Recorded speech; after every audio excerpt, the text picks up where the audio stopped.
Hello everyone. Bharat के सभी पंजा खिलाड़ियों को ईशान टॉप रोलर की तरफ से नमस्ते।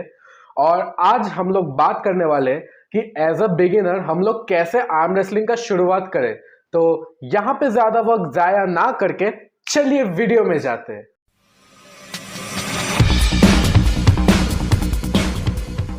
तो सबसे पहला और सबसे क्रूशियल पॉइंट जो मैं आर्म रेसलिंग में मानता हूँ कि एज अ बिगिनर सभी को पता रहना चाहिए कि आर्म रेसलिंग कैसे नहीं करना है।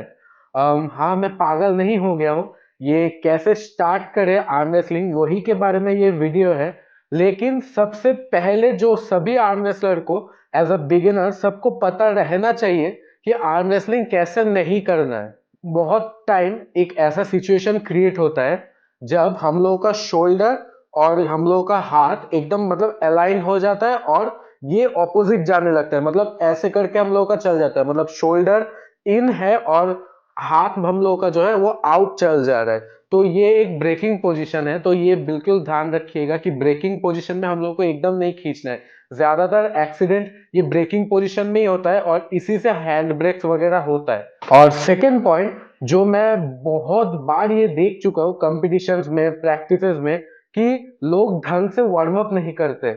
ये बहुत ही एक इम्पॉर्टेंट पॉइंट है कि 5 से 10 मिनट आप वार्म अप कर लीजिए, उसके बाद प्रैक्टिस या फिर कंपटीशन कीजिए। ये मैं वार्म अप करने को क्यों बोल रहा हूँ, एक्चुअली हम लोगों का मसल्स एकदम से रेडी नहीं होता है इतना सारा प्रेशर एक साथ झेलने के लिए। तो ये वार्म अप बहुत ही इंपॉर्टेंट है। ये इससे इंजरी का चांसेस भी कम हो जाता है और आपका बॉडी भी रेडी हो जाता है कि हाँ अभी ये प्रेशर आएगा तो इसको मैं ले सकता हूँ। तो यही दो पॉइंट जो है वो मेरे फर्स्ट टॉपिक में कवर करता है कि आर्म रेसलिंग को कैसे नहीं करना चाहिए।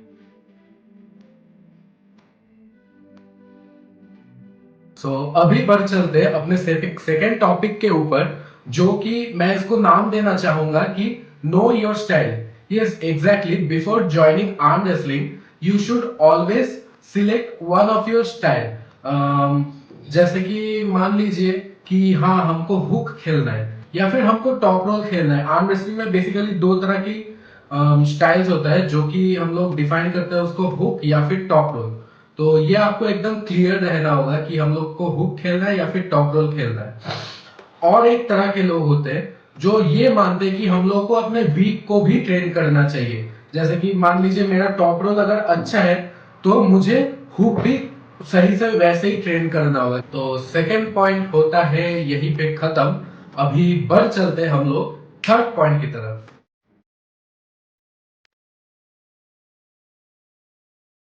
अभी थर्ड पॉइंट, तो थर्ड पॉइंट कंप्लीटली डिपेंड करेगा आपके सेकेंड पॉइंट के ऊपर। यस एग्जैक्टली, अगर मान लीजिए आपने हुक चूज किया है तो आपको हुक रिलेटेड वर्कआउट ज्यादा करना होगा। और मान लीजिए आपने अगर टॉप रोल ऑप्ट किया है तो आपको टॉप रोल के लिए ज्यादा से ज्यादा वर्कआउट करना होगा। तो थर्ड पॉइंट मैं इसी में रहता हूं कि वर्किंग अपॉन योर स्टाइल। आपको अपने स्टाइल के ऊपर काम करना होगा। मान लीजिए हुक में बहुत सारा होता है, जैसे कि सुपिनेशन होता है, फिर कपिंग होता है। तो ये हुक में कुछ कुछ चीजें ये आ जाता है, टॉप रोल में आता है, जैसे प्रोनेशन आता है, उसके बाद फिनिशिंग आता है। तो ये टॉप रोल में आ जाता है। तो आपको एकदम क्लियर रहना होगा कि जैसे कि मैंने सेकेंड पॉइंट में भी कहा कि आपको एकदम क्लियर रहना होगा कि आप कौन से स्टाइल में खेलेंगे। तो थर्ड पॉइंट उसी में डिपेंड करेगा कि आप हुक में खेल रहे हैं तो आपको क्या क्या चीजें याद रखना होगा, और अगर आप टॉप रोल खेलते हैं तो आपको क्या क्या चीजें याद रखना होगा। तो यही पे मैं अपना थर्ड पॉइंट खत्म कर रहा हूं। अभी बढ़ चलते हैं फोर्थ एंड लास्ट पॉइंट।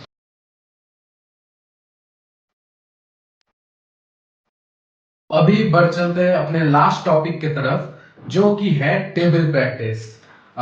कुछ भी चीज आप अगर कर रहे हैं, मान लीजिए आप अगर गाना गा रहे हैं या फिर कोई भी आप कोई अदर एक्टिविटीज में जुड़े हुए हैं, तो ये प्रैक्टिस शब्द जो है ये बहुत क्रूशियल हो जाता है। ये आर्म रेसलिंग के क्षेत्र में भी बहुत क्रूशियल हो जाता है, सिंगिंग के इसमें भी, या फिर अदर कोई भी प्रोफेशन है।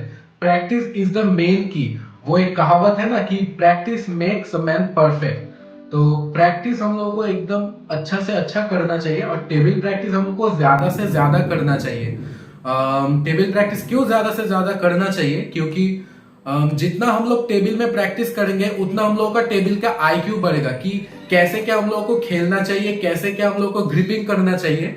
तो ये हम लोगों का टेबल प्रैक्टिसेस में एकमात्र आता है कि कैसे हम लोग ना खेले और कैसे हम लोग खेले, कैसे एडवांटेज पोजीशन आए, कैसे डिसएडवांटेज पोजीशन आए। तो ये सब टेबल प्रैक्टिस के अंदर ही आता है। तो हो सके तो हफ्ते में 3 से 4 दिन टेबल प्रैक्टिस बिल्कुल करिए।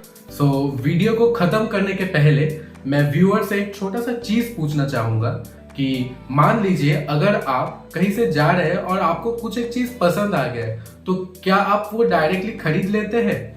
और अगर आपका जवाब हाँ होता है तो उसी तरह ये वीडियो अगर आपको थोड़ा सा भी कुछ एक चीज आपको सिखाया है तो वीडियो को जरूर से जरूर लाइक कीजिएगा, कमेंट कीजिएगा और दोस्तों के साथ अपने शेयर कीजिएगा जो आर्म रेसलिंग सीखना चाहता है या फिर कोई सीख रहा है। उन लोगों के साथ बिल्कुल ये शेयर कर दीजिएगा। नीचे मैं अपना इंस्टाग्राम आईडी डिस्क्रिप्शन बॉक्स में दे दूंगा।